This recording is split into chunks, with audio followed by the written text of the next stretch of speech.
Everybody, a warm welcome. Thank you for joining us today.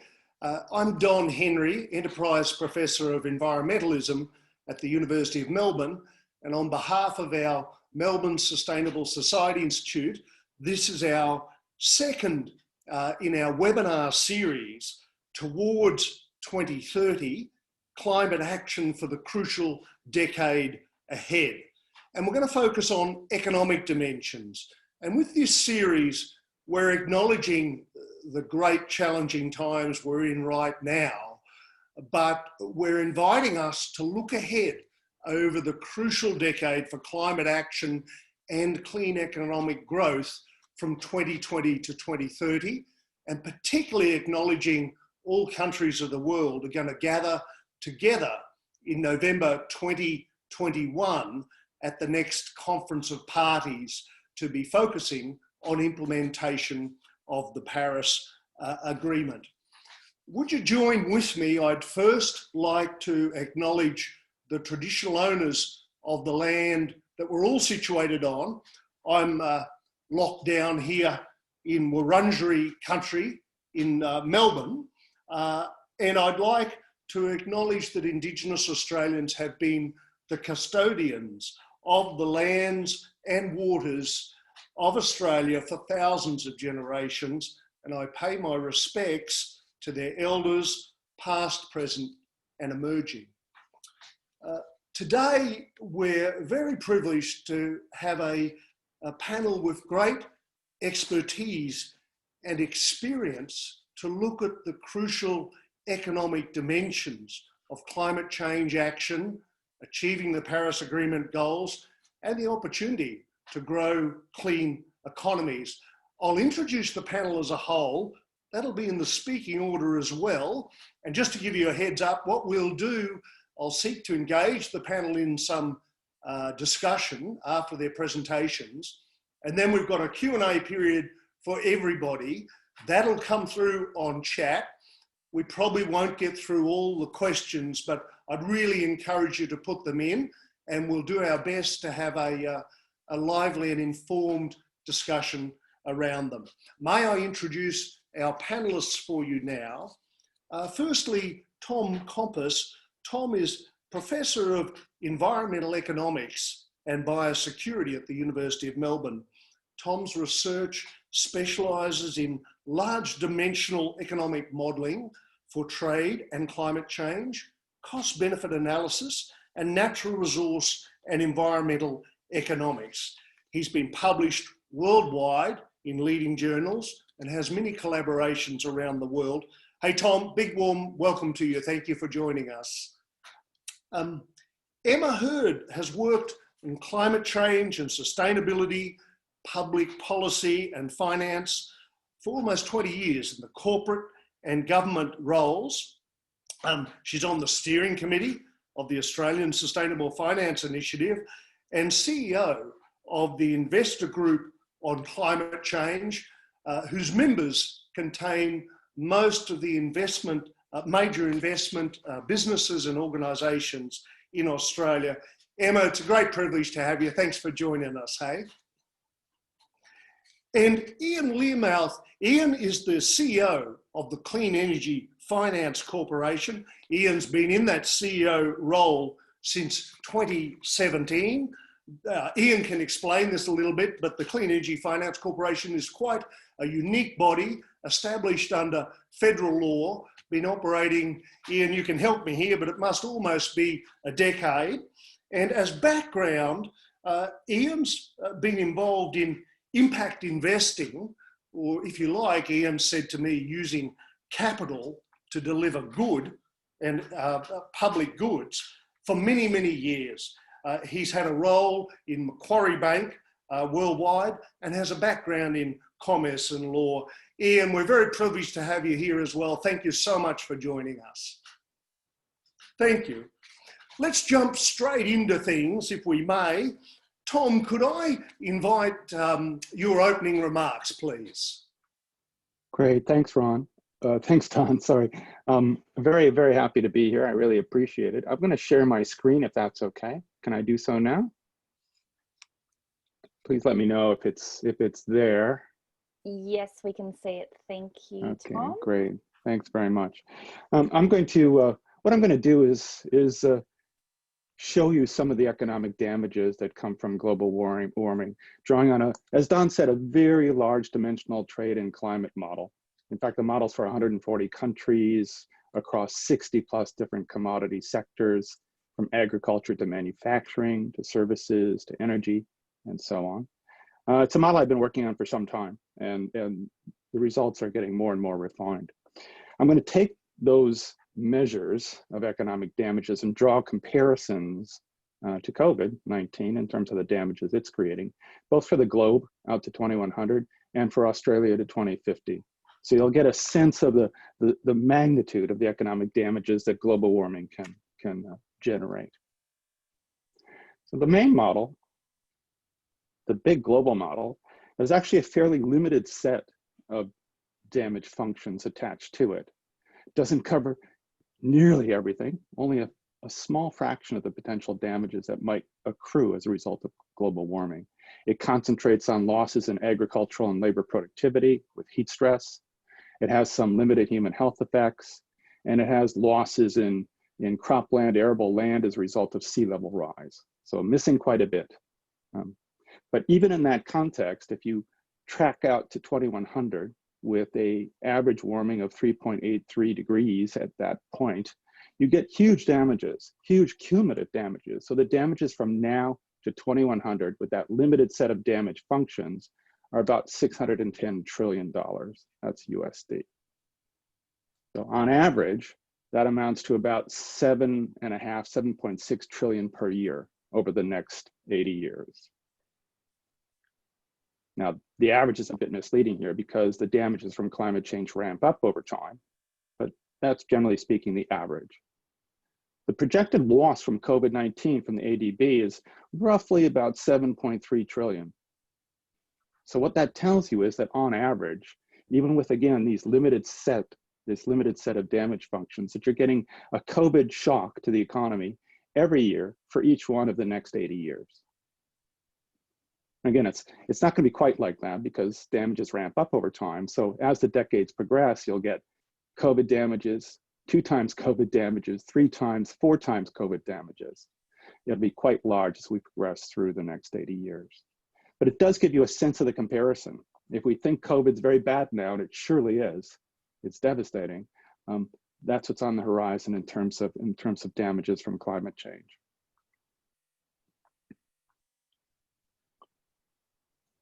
Let me show you a map of that. This again is the big global model with those limited set of damage functions. The map is falls in GDP, national income in 2100 with this 3.8 plus degree warming. The deeper the red, the larger the fall in GDP. And indeed it ranges from a fall of 2% to 28%. The average can be quite misleading here. There's a big fat tail in the distribution. Damages are very large for some countries. The pink for Greenland is there because it's capturing all of the island states and other countries that don't have resolution in the map. That's why Greenland's pink. It's not necessarily affecting Greenland. But you can see, the first thing you see is that, in fact, those average measures aren't appropriate, right? Because the damages vary quite a bit by country. You can get up to 28, 20, 25, 28% in Africa. Very large damages in South Asia and Southeast Asia. Also in Latin America and South America, and less so in other countries, but still substantial. Indeed, again, as I said, the damages, the falls in GDP in 2100, which would be falls in perpetuity each year, are ranging from 2 to 28%. The average is 7%, but the distribution skewed towards large damages. And again, for a COVID comparison, you can see the estimates, OECD estimates of falls in global GDP from COVID-19 are about 5%. So this is far worse than COVID. For Australia, about 4.1%, although Treasury has a higher number, a 6% fall.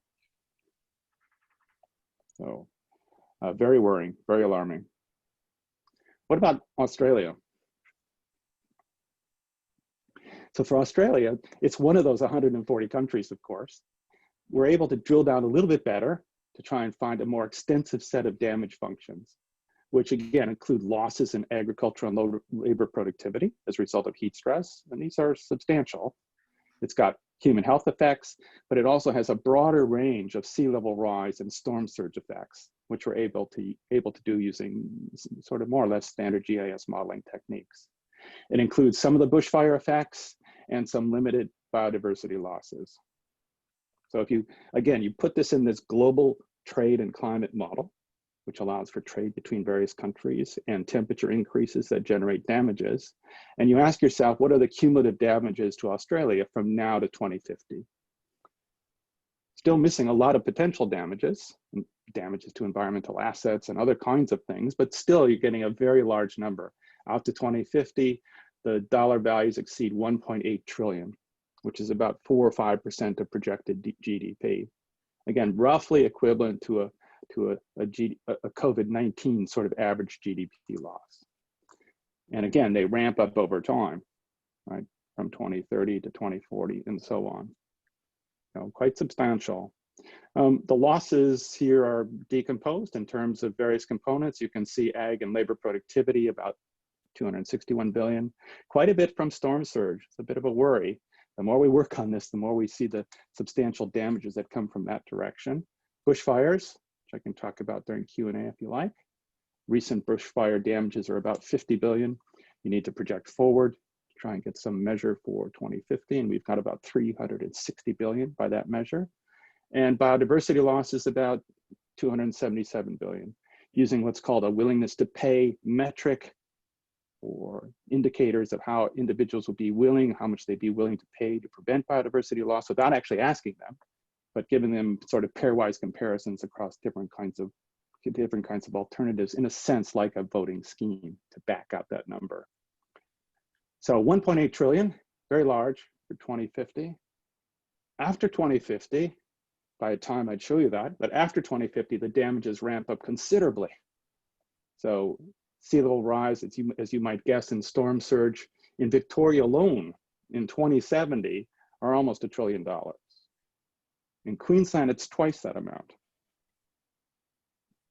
So you can easily get up to 5 trillion or more by 2070.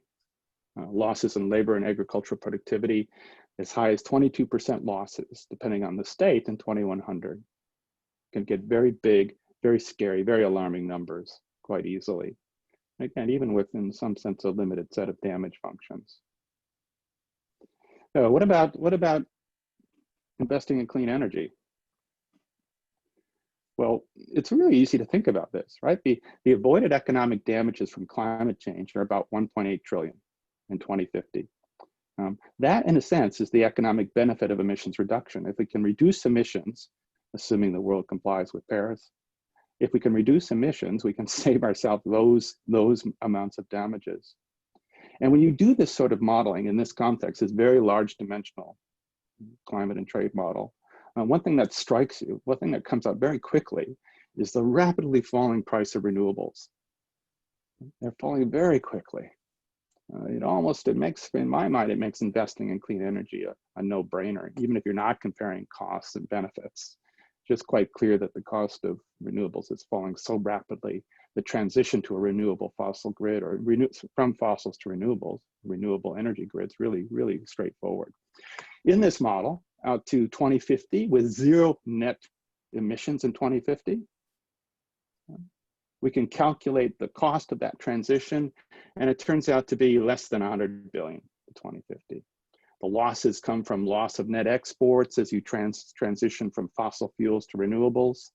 We'll export less coal and gas, for example, but shift those resources into other uses. There's some limited carbon capture in the model, and there's the cost of transition itself. But it's still fairly small. That's for 2050, zero net emissions in 2050. So you're comparing, 100 billion to about, that's the cost of the transition, the investment in clean energy that you're making, to offset losses of about 2 trillion, a 1 to 20 trade-off.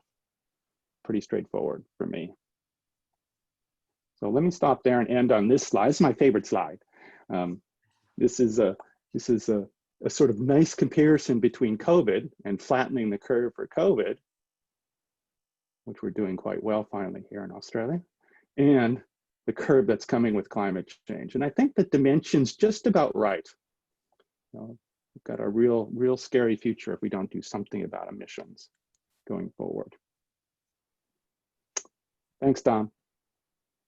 Tom, thank you so much. Thanks, Tom. Could I invite Emma for your comments, please, Emma? Thank you very much. Thanks, Don, and thanks very much for the invitation to join you today. And I'll just start by acknowledging that I'm actually joining you from Sydney, from the land of the Gadigal people of the Eora Nation, and also pay my respects to elders past, present and emerging from the lands on which I'm joining this particular meeting today.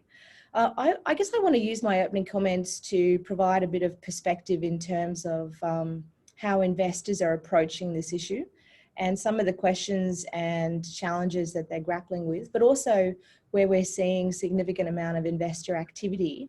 And as a bit of a shameless bridge into Ian, who I'm sure is going to talk about the co-investing side of the exact same set of issues that I'm likely to set out as well. And I guess I want to follow on from Tom in terms of just clarifying that when I talk about investors, I'm talking about the constituency that I represent, which is the institutional investors. So large super funds, asset owners, infrastructure investors, they're at that end of the finance scale. Although some of the comments that I make will also relate to the activities that we're seeing across banks and insurers as well. But unless I specify, I'm talking to insto investors. And I guess what I want to pick up on is that the theme that Tom was talking about, which is that increasingly our investors are looking at the systemic risks presented by climate change to the economy. And doing so in part in response to a lot of the conversations that the financial regulators are having around trying to understand and unpack the macroeconomic impacts of climate change, and then translate that into their supervisory responsibilities for the finance sector and their obligations to be managing for risk and return. So for super funds, it's very much around managing for retirement savings, thinking long term, looking at how do you generate long-term long-term risk-adjusted returns to your members, to you and I, who have our retirement savings in super funds. So they're looking at the macroeconomic implications and the systemic risks that climate change represents.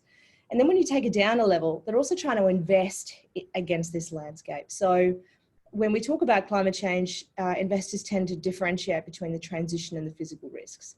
So if you're looking at the physical risks, then it's really trying to get your head around questions such as what kinds of impacts are we likely to see globally, which impact global industry sector trends or returns, and then local economies. How will the dynamics within economies within which you're investing change, and then how will it affect the particular returns of the companies and then the assets that you own, right down to that level. So right from the global to the national to the regional to the asset level, trying to translate these physical risks and impacts into impacts on cash flow returns. So quite a specific sort of area.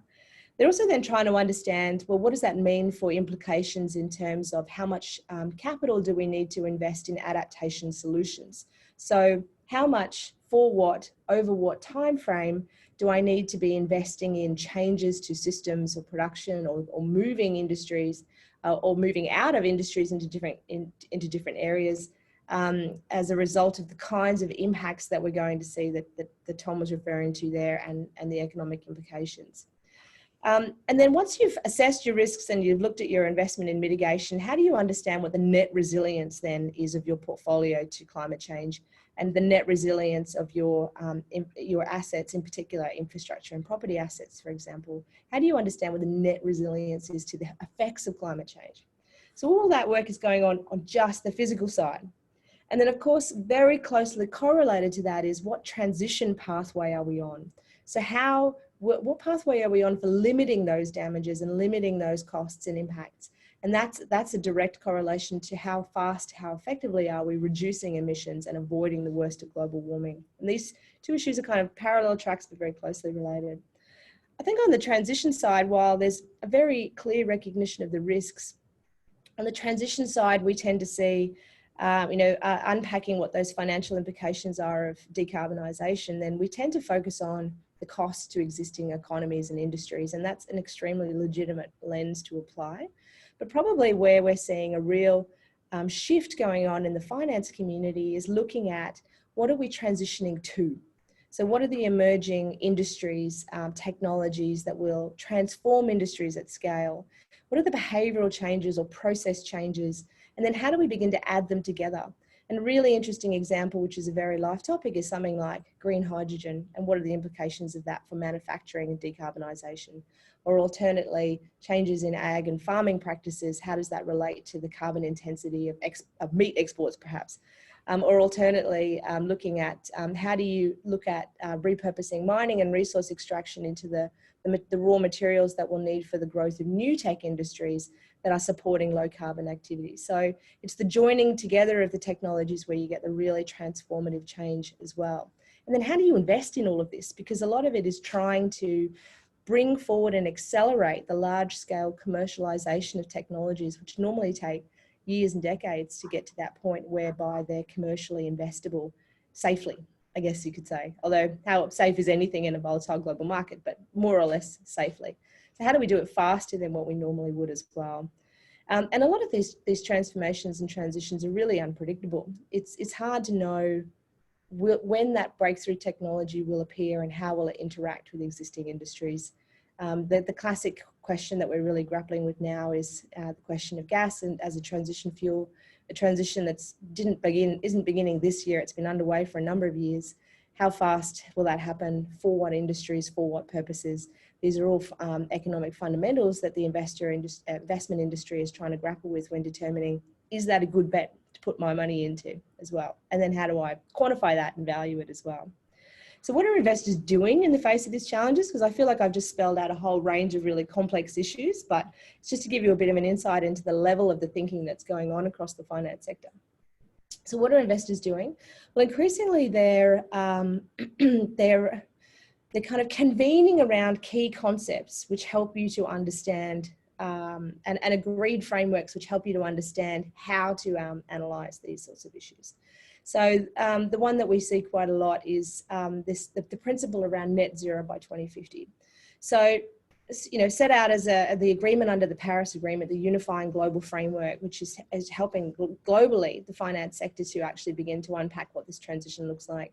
The science tells us to stay below 2 degrees and keep closer to 1.5. We need to be net zero by 2050 or sooner. That's a number that the finance sector can then use. They can use it to plot market developments. They can use it to translate it to pricing signals. It might seem like it's a faraway aspiration, but if you're a long-term investor, it's actually a really useful pivot point around which to plot or to try and plan forward these transition pathways over time. It also allows you to translate that to 2030 goals, 2025 goals. How do you have confidence that the companies that you are investing in are on a credible pathway themselves? Is their business strategy aligned with the kinds of transformations we will see in their industry sector? That doesn't mean that they'll be completely decarbonised today, but do we have confidence that they're on the right path to pivoting their business into evolving to take advantage of new opportunities, as well as to reduce their exposure to high carbon, high risk activities as well? And then I guess, so that's one kind of set of numbers. On the physical side, we're also seeing convergence around frameworks for interpreting physical risk data into financial models. So there was an initiative that published some really interesting work a couple of weeks ago called the Climate Measurement Standards Initiative. It's a cross-finance sector initiative to actually take science and interpret it into financial models, and then to be able to apply it at financial risk assessment as well. I'm sure everyone's going to have a lot of fun pulling apart all the assumptions in that, but it's an attempt at getting some kind of industry harmonisation around the translation of physical risk into financial risk in the Australian context. And then, of course, I could spend the rest of my remaining time talking about the Task Force for Climate-Related Financial Disclosure, or TCFD, but I'll just kind of say that's another framework which is playing a massive role in getting that harmonisation around the quantifications of the risks and the identification of the opportunities as well. On the investor side, we're seeing, I guess, a couple of things. Investors are, particularly in Australia, increasingly also congregating around this net zero commitment. So far this year, we've seen 4 of the biggest super funds announcing their own net zero commitments or aspirations backed in by 2030 goals, trying to work out how they decarbonise their portfolio, which is really hard because it's about the emissions of the companies that you invest in. In that sense, thinking through how do you influence that is really challenging, but obviously capital moves mountains. So it's a really pivotal point that investors need to be thinking about. And also really hungry for and on the hunt for climate solutions. So the technologies, the companies that are going to profit and to benefit. The new opportunities, mentioned renewables is one, but also, the decarbonisation of the industrial sector. Across all industry sectors, across all asset classes, there's significant appetite for profitable climate solutions as well.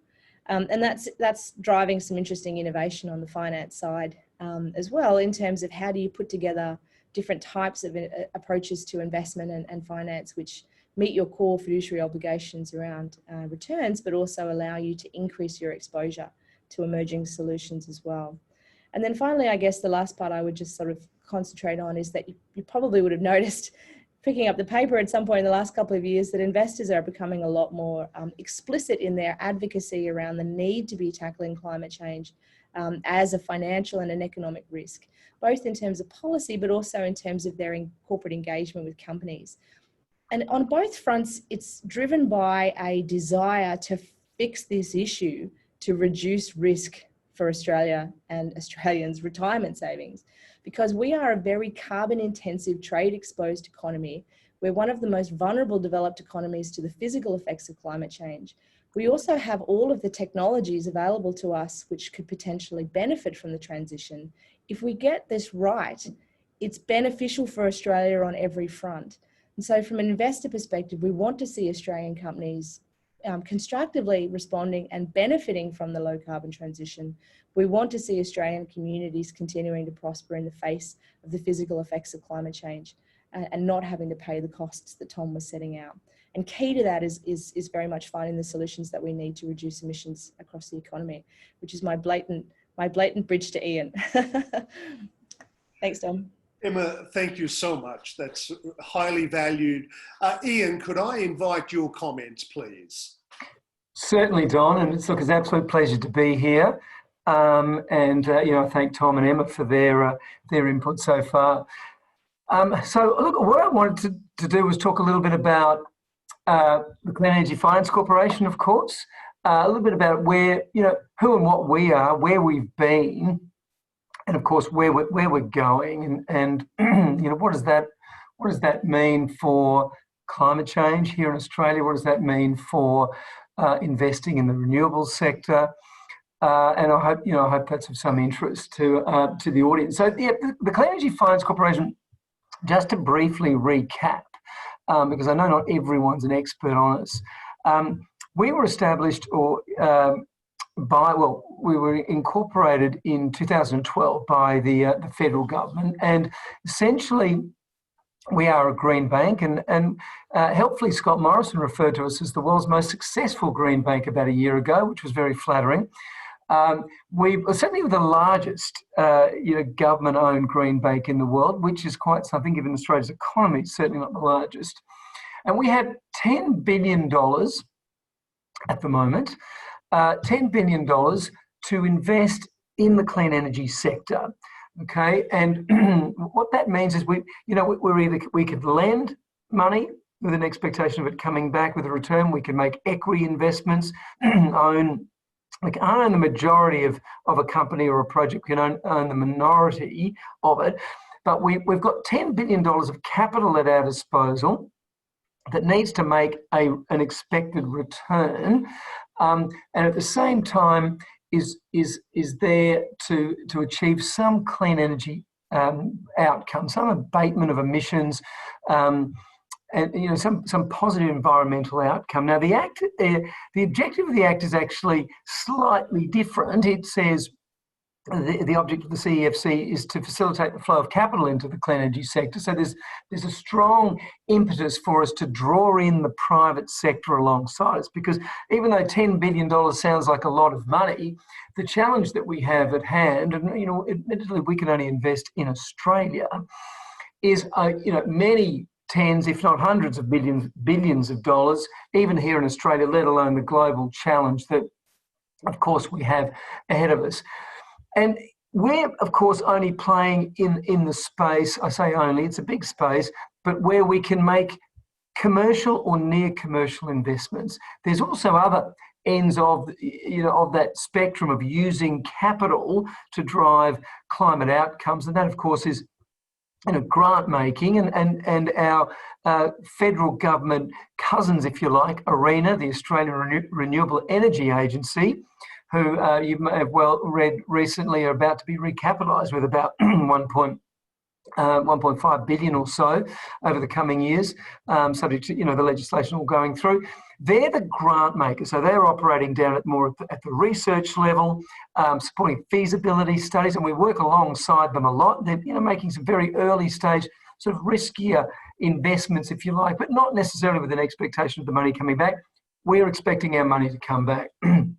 As I say, we can do debt, we can do equity, and we can invest across renewable energy, energy efficiency, and another head which we call low emissions technologies. So if you look at our portfolio today, we've committed something like $6 billion into projects. We've done about 200 projects in the 7 or so years we've been investing. Took about a year to set ourselves up. And we've got about $4.6 billion out the door. So there's $4.6 billion making a return for ultimately taxpayers, but at the same time driving change in the economy, decarbonising the economy. And if you look at that portfolio, about 50% of it is in renewable energy. So wind, solar, batteries, pump storage, although we're working on pump storage deals. I can't lay claim to having done one quite yet. Rooftop solar and technologies that are related to renewable energy. And about the other half, broadly, and there's a bit that's in the low emission technology camp, but the other half broadly is about reducing the use of energy here in Australia, so energy efficiency. And you see that manifested through our investments in the real estate sector, agriculture, infrastructure and transport, because as we know, the energy sector produces about a third of our emissions, or the electricity grid and the generation of electricity. But of course, there's the rest of that pie chart. And the important thing is that we are displacing carbon right across the economy. So we sort of organise ourselves around decarbonising the electricity or the energy system, what we call ambitious energy efficiency, so working on, as I say, real estate and various others. A lot of that's about Scope 2 emissions.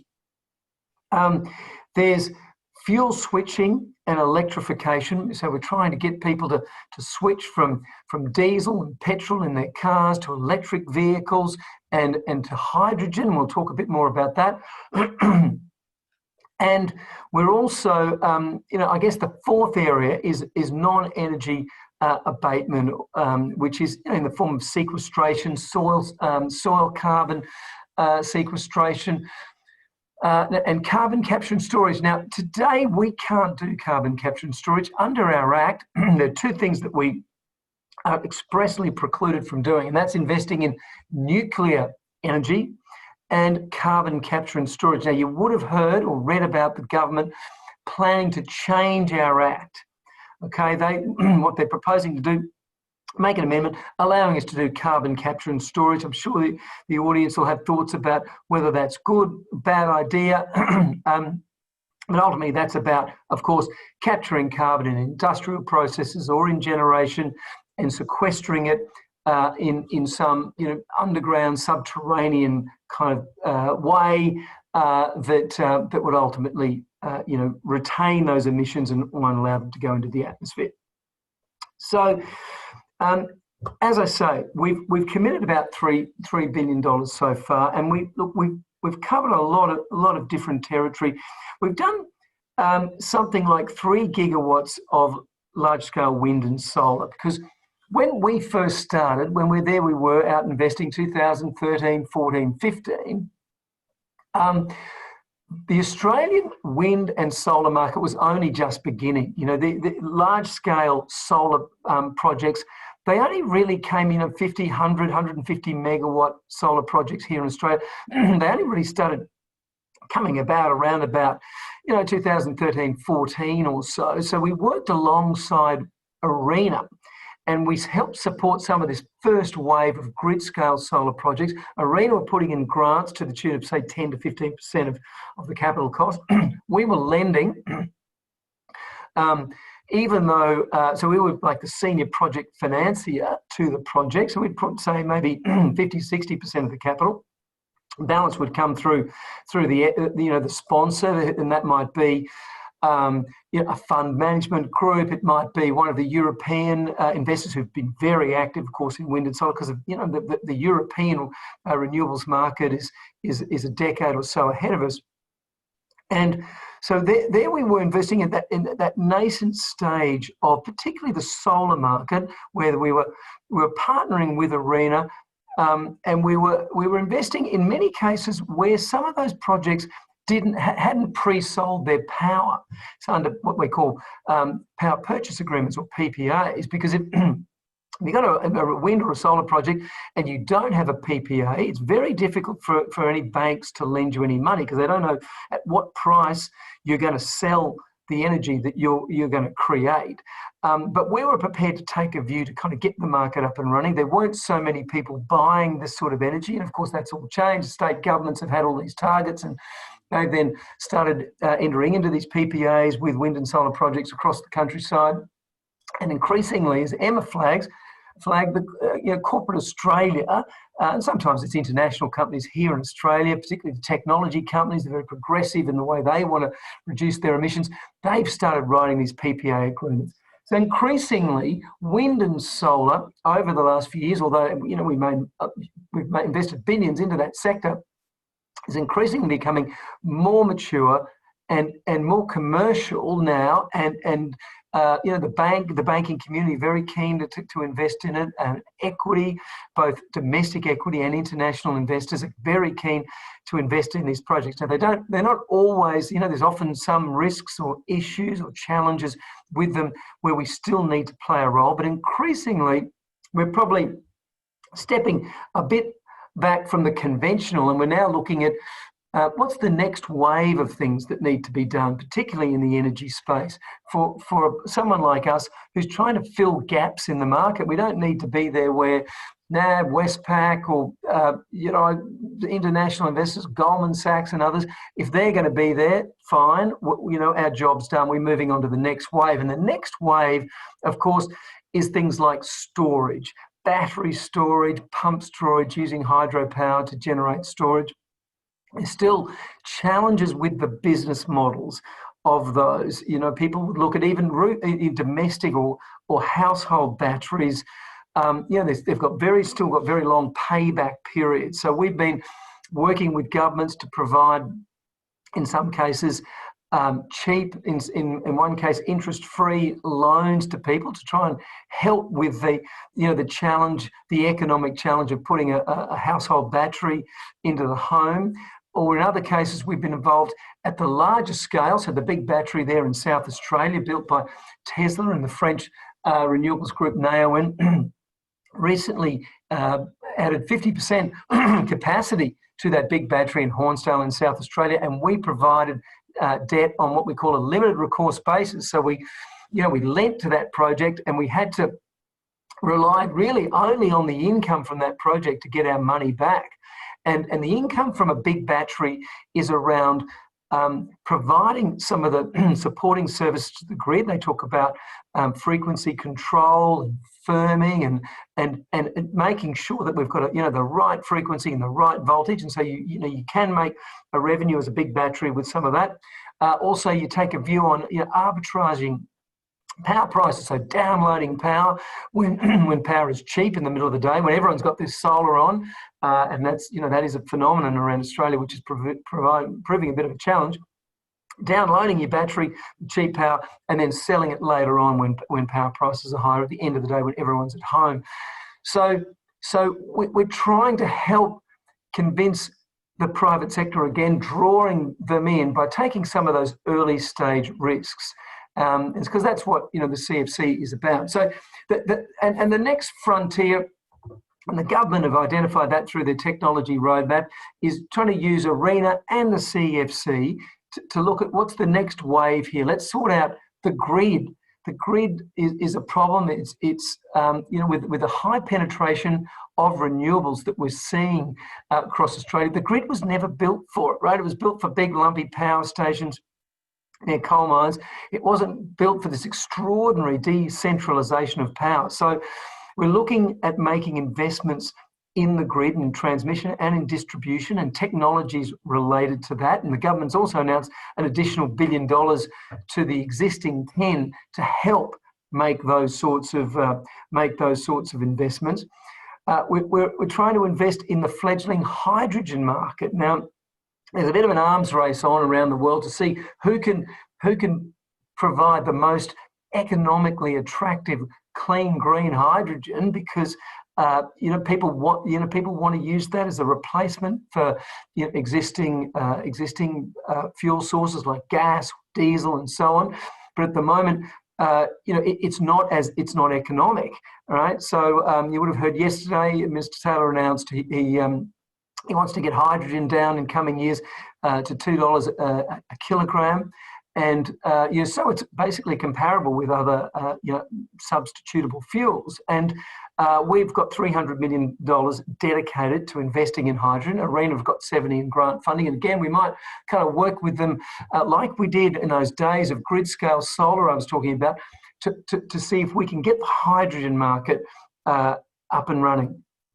So that's a bit of a challenge. There's, as I say, the grid, hydrogen. We've been told that to invest $100 million into the recycling world, and we're doing lots of good work around recycling.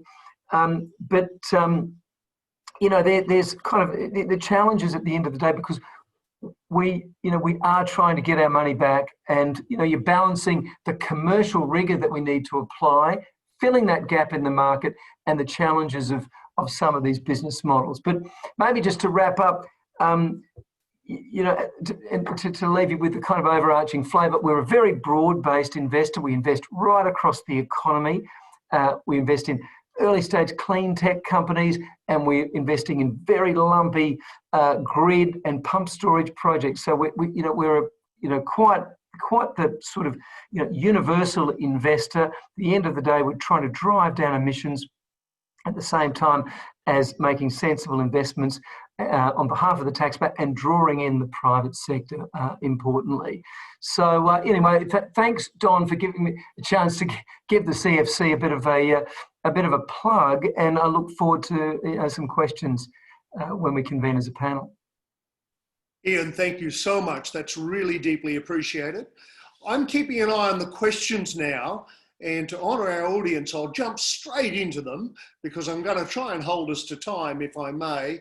We've had 3 fantastic presentations. I'm not going to do justice to all the questions, and I noticed that some of our panel are answering in the chat or giving links, which is appreciated.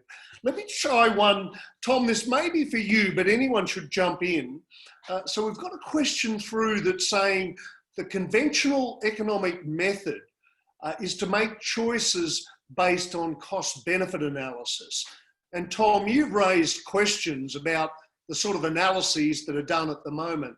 Would you have a comment on the best styles of analysis that properly incorporate climate costs and benefits of action? Well, my preference is, of course, computational models, what are called CGE models, but there are many different kinds of approaches. What I think is most important, though, is not to average and aggregate. This is a point that Emma made as well. I mean, when you tend to do that, you miss the extremes, you miss the heterogeneity, both in damages and response to climate change. Everything I said about the globe, I think, stands here. Global damages may be 7 or 8% falls in GDP, but it varies dramatically by country, up to, again, 28%. You've got to catch the tails of the distribution, the heterogeneity. And everything I just said about the globe applies to an individual country. This is Emma's point as well, and even sub-country, right? The differences within a country from climate change and your response to climate change are really quite varied. So the modeling, the best kind of modeling, I think, is highly disaggregated. It tries to pick up all those individual details. How would Right? that, Tom, how would that compare to what, for instance, our public agencies currently use, say, Treasury federally or the treasuries in each of the state governments? And what opportunities for change are there? Well, we're working with them now. I work with DELP and with DHHS now to try and get this better formulated. But we're still a long way away from getting sort of really good answers, I think. And again, economists in general have been very bad at this. Starting from the Nordhaus models in the 1990s, highly aggregated, highly averaged, maybe 1 to 3% damages in GDP going forward with business as usual. That was the source of the problem. And we're trying to sort of unpack that now, get better results by looking more deeply at individual cases.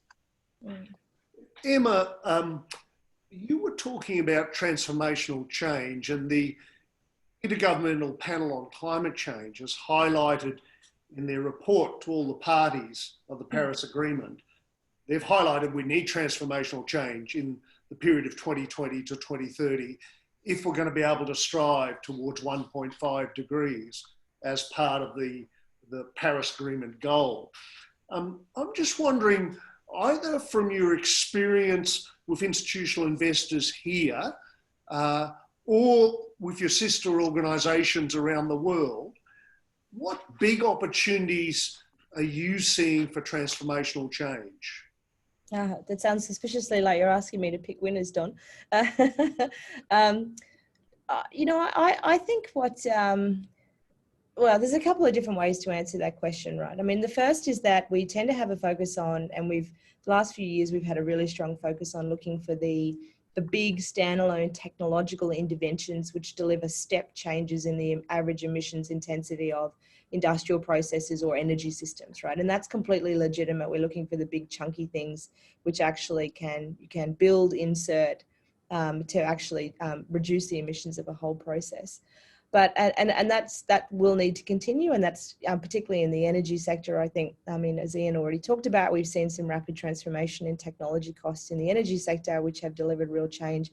But increasingly, I think it's going to be how the parts work together that's going to deliver that next portion of the step change. So in terms of batteries plus renewables plus, you know, demand plus efficiency plus smart application of smart technology, it's going to be the layering up of the technological interventions at a systems level, which will also have substantive change.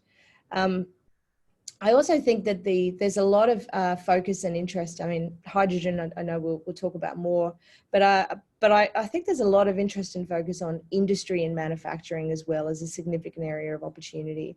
I mean, Australia used to be a world leader in manufacturing, but then we lost the cost war. But in terms of looking at opportunities for decarbonising manufacturing and looking at new approaches to the application of smart technology and different energy sources, you know, there's a whole area that opens up for Australia again, which is a really significant opportunity. I couldn't agree more on, just to double back on Ian's comments on the global hydrogen war, the green hydrogen war, I should say. Most governments internationally are investing very heavily in green hydrogen, so renewable-backed hydrogen, and that's really where the appetite is as well. And then I guess my last comment I would make is that one of the big step changes that we're going to need to make and in terms of what we're seeing globally, I might add, this is a real emerging area of interest, is two things. One, it's in terms of impact-oriented investing, by which I mean not just how are the dollars invested going to avoid exposure to climate risk, but rather how are the dollars you're investing going to deliver a positive climate impact.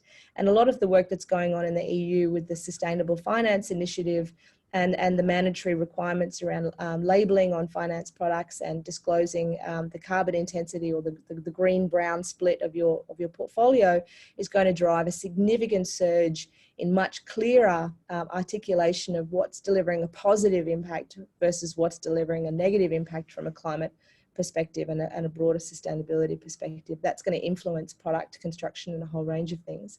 The second major trend that we're seeing across all markets is the focus on the emergence of transition finance. So we've had a number of years where there's been a really big focus on green bonds. And, you know, as a proportion of the global bond market, still nascent, but, you know, a significantly growing area of activity. And I know the CFC has been very involved in a lot of green bonds as well. What we're seeing now is the emergence of frameworks which are about capital application to help transition industries and companies. This is a bit more controversial because, you know, there are arguments around if it's sustaining carbon intensive industries, just making them slightly, quote, less bad, or is it actually about how do we not just how do we actually take the economy we've got and take the emissions out of it? And I think what we're going to see in that transition finance, whether it's transition bonds, whether it's sustainability linked loans where the returns, you get an uptick on the returns if you deliver a more sustainable outcome. This will translate in a whole range of products in terms of the application of capital to drive specific outcomes. And I think we're seeing that is really strongly emerging in Asia.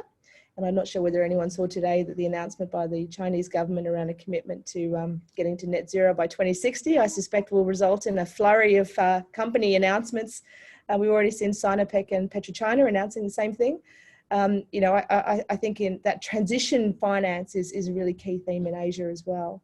And I think the US has got a lot of the same issues that Australia has in terms of the role of gas being a big question as well. So I guess that's just a flavour of some of the things we're seeing internationally. Thanks so much, Emma. Ian, could I pose a question that's come through, and Emma's touched on it as well. So, for example, the central banks are collaborating with a greening the financial network system with many of the world's central banks involved in that, including Australia. And it's got two prongs. One's received a lot of attention, you know, better risk management and identifying risk. And Emma was speaking to that, and that's a powerful driver of change in the financial sector. The other dimension is how one stimulates investment in the cleaner economy and how one achieves transformational change there. And of course, this is really important in the Paris Agreement, because one would suspect when countries sit down together in Glasgow, there'll be a lot of discussion about emission reduction, but then particularly developing countries will say, well, what public and private finance is on the table to help us make this change? And we saw that in the Paris Agreement negotiations. So in maybe drawing some insights as from what you said is the world's biggest green bank, what can happen in that sector, or what are some insights you'd have that could scale up and really drive even further the investment into cleaner economies? Thanks, Tom. And look, that's, you know, it's the big question that, of course, governments around the world for some time now have looked at. And there's been all sorts of different approaches to it. And, you know, if you go back to how the wind market ever really took off, in Europe, particularly Germany and Denmark, they provided a very attractive feed-in tariff for anyone who built a wind farm, you know, way back when, and that, you know, 20 years or so ago, and favourable tax breaks as well, but particularly, you know, a feed-in tariff that was provided an attractive return on the investment for those who were putting their money into it. And that led, of course, to the extraordinary build out of the wind market in you know, Western Europe, because the Italians, the Spanish, they all kind of followed. And then solar, there were feed-in tariffs for solar. And so they were, I guess, what you call carrots in a sense, that stimulated investments. So governments driving that through some kind of market design or stimulus. And we saw that here in Australia with the renewable energy target, which effectively rewarded someone who produced clean energy through renewables with either a small scale or a large scale certificate, green certificate, which could be sold in the marketplace and was of value, and sort of effectively topped up the return to something that people, the expected was going to be attractive for the investor. I mean, ultimately, that someone's got to pay for that, and that was in all those cases. Well, in Australia's case, it ultimately worked its way back to the consumer. So there's the market design stimulus model, which rewards you for doing for investing in these sorts of things. Then there's the stick, where you get penalised if you don't do it. Look, some countries, of course, and have done that. They've done that through carbon markets and so on, and therefore you can trade your way out of an ever tightening screw, if you like, around the requirement to reduce emissions. Australia hasn't gone down that path. Then, another lever which is at government's disposal, I guess, is offering government-supported either grant funding or cheap finance or sort of risk-taking finance that others wouldn't. And we're an example of that, right? The CFC is a spectacular example of government saying, all right, let's put a benevolent pot of capital into this market and help fill that gap. Now, interest rates are really low, so providing a loan that's a bit cheaper than they could otherwise get in the market at the moment is not necessarily game changing, but providing a loan where no one else would provide the loan because they don't like the risks or the terms or the technologies or the market that they're in, that's kind of a different and more compelling. So we've got that, and then we've got ARENA and state governments, of course, they're playing a role as well, and they're buying power in some cases at a particular rate that's driving investment. So there are various levers, both financial, regulatory, that people use around the world, and here in Australia we've got examples at both the federal and at the state level. But yeah, they're the sort of things. At the end of the day, as Emma knows well, the private sector capital is very keen to invest in this sort of thing. It's important for if they're an institutional fund, their members. If it's a bank, it's important for their social license. But they won't do it if they think it's too risky and they're going to blow up the bank. So we've still got to get them in the zone that it's a decent and proper investment. And to do that, that's where some of these levers and stimulants are required. Ian, thank you so much. We've got so many good questions. It's been a fabulous discussion, but we're knocking on the door of time. So I will close us off. I want to just note for those interested, the next seminar in our series is going to focus on the US election, and we'll have a former Chief of Staff to the White House on the panel, among others, and Missy, the Sustainable Society Institute, will notify people of the date. It's going to be in October. We're just finalising that, and we'd really welcome participation in it.